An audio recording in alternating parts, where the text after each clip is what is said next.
La poesía visual tiene una característica muy peculiar y es que aunque pertenece al mundo este de lo que se llaman las neovanguardias y el mundo del radicalismo, la transgresión y tal, es una manifestación tan de su época, es decir, es una cosa que está en el mismo mundo, por decir así, en la misma sintonía de la publicidad gráfica y de todo ese tipo, de las producciones de masa, de la televisión, de la radio, etcétera, que claro, es una cosa que llega muy fácil, ¿no?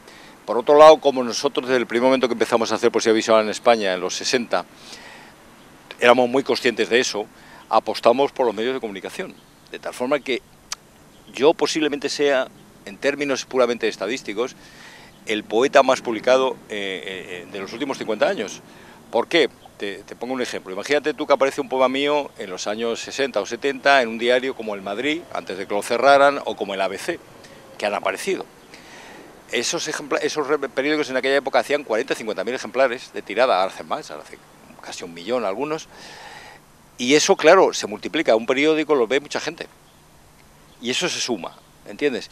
Luego, como la publicidad ha utilizado ya a partir de los 80, sobre todo, ha utilizado las mismas tipologías que la poesía visual es algo muy cercano a la gente lo entiende inmediatamente, es decir, no hay ni que dar explicación, porque está pensada para eso.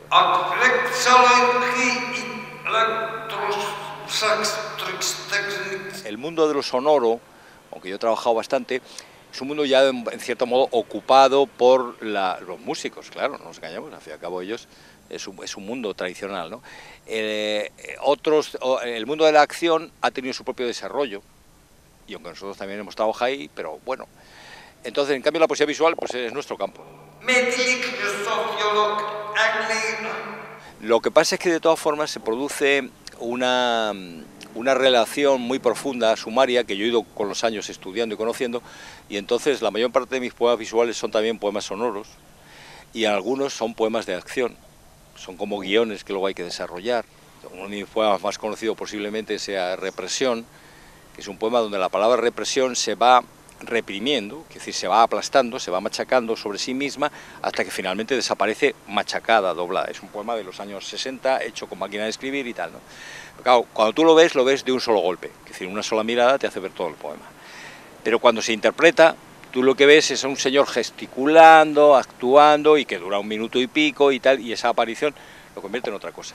Es decir, aunque yo soy un poeta que considero que trabajo con la escritura fundamentalmente, es cierto que el campo en el que trabajas te permite hacer unas cosas mejores que otras, y eso también hay que ser consciente, es decir, no hay que decir que todo es igual, como se dice a veces, no, lo sonoro es muy peculiar y tiene sus leyes, y lo visual también. Yo empecé a utilizar las tachaduras en los años 60 a través de la experiencia de corrector. Resulta que había tenido que hacer unos trabajos de corrección para algunas editoriales y tal, y entonces en algunos momentos, sobre todo la corrección de estilo, pues era más fácil tachar una cosa, ¿no? Y me parecía una cosa muy interesante plásticamente, ¿no? Y también porque estaba haciendo yo con unos textos en aquella época que eran textos autorreferentes, textos que hablaban solo de textos, ¿no? El texto, tal. Y a partir de ahí empecé a hacer cosas y tal. Pero ya sobre todo en los 80 me di cuenta de que, una vez que había hecho esas experiencias, que aunque taches un texto, aunque lo elimines incluso de una forma prácticamente total, sigue persistiendo algo de escritura ahí. La escritura le cuesta mucho desaparecer. Entonces eso me llevó, ya te digo, a desarrollar eso y a hacer, en los 80 yo taché 2 libros completos, uno de estos es este, y entonces decidí llamarle textón en el sentido de que es un texto que está tachado pero que aún es texto. Intentar encontrar ese camino, ¿no? Luego lo que pasa es que una vez que lo hice, cuando me di cuenta que a pesar de todo aún se podían leer y se podían interpretar, y por eso el trabajo que estrenamos mañana aquí es un trabajo de textos tachados. El libro es un libro apropiado, es un libro que se llama La depresión en España, porque realmente ese era el título del libro original. Entonces es un libro que yo conseguí 5 ejemplares, y entonces me hice un plan de cómo tacharlo, ¿no? Y duró, pues ya te digo, 2 años. El primer ejemplar tardé 1 año, hice un solo ejemplar, que además coincidió, por razones extrañas y tal, con que yo pasé una especie de auténtica depresión. Y entonces el libro me permitió ir interiorizando eso y comprendiendo una serie de cosas, ¿no? Porque cada capítulo, incluso algunos capítulos dentro del capítulo, el tipo de tachadura que hay es distinto.